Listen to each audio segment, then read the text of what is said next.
on the air with breaking news. A CDC advisory panel just voted to restrict COVID-19 shots for all Americans. The committee instead advising individual decision-making.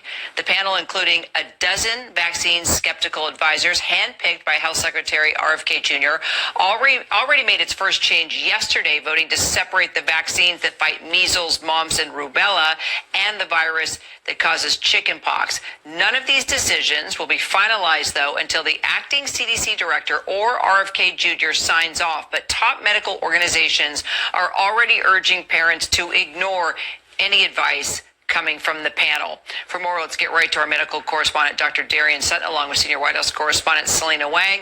All right, Dr. Sutton, let's talk about, what this means, your reaction as a doctor. Let's talk about the decision that was just made. My reaction as a physician, the accessibility to COVID-19 vaccines, it seems as though it remains. So the CDC Vaccine Advisory Committee has voted to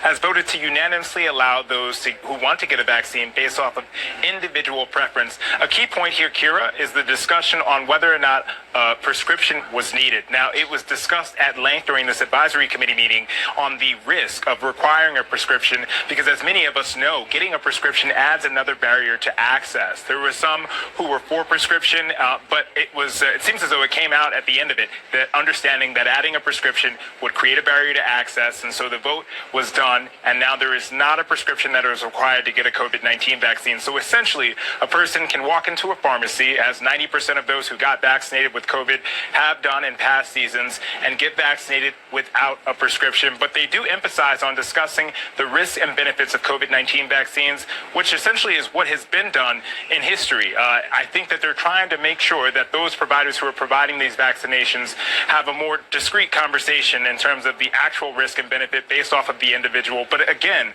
this is something that is constantly discussed with patients. I do it in the emergency room, and pharmacists do it every day with patients.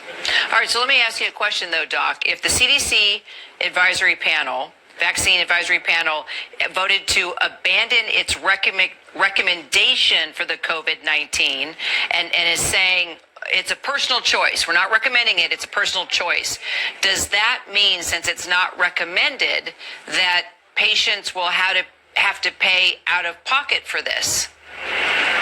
And that is still the crucial part that is still we're waiting to fully understand that. Now, that might come down to a state-level decision in terms of the access based off of insurance coverage. Also, what type of insurance do you have, whether that be a private insurer, Medicaid, Medicare, or otherwise.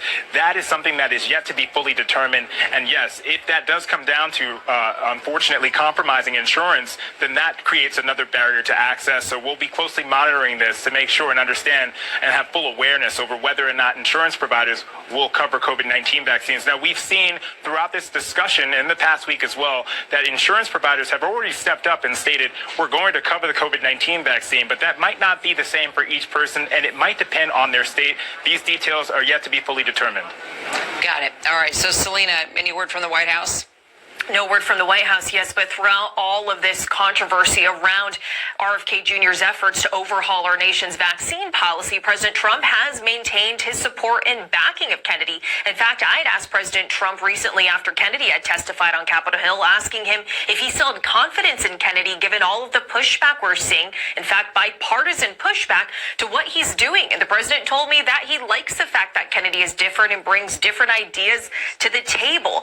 But what's also interesting is that the president has also frequently touted Operation Warp Speed, which was that effort to rapidly develop vaccines during the COVID-19 pandemic during the president's first term. He's also said before that some vaccines just work, pure and simple. There shouldn't be any controversy about it. But Kira, there's also been notable pushback from lawmakers, especially from Republican Senator Bill Cassidy, who's the chair of the Senate Health Committee. He is telling the American public that they shouldn't trust any of the changes that come from this CDC advisory vaccine panel. And lawmakers and medical groups, they have for weeks been sounding the alarm about this very panel, because earlier this year, Kennedy had ousted all of the existing members and replaced them with his own choices, many of whom have shared and expressed vaccine skeptic views, Kira.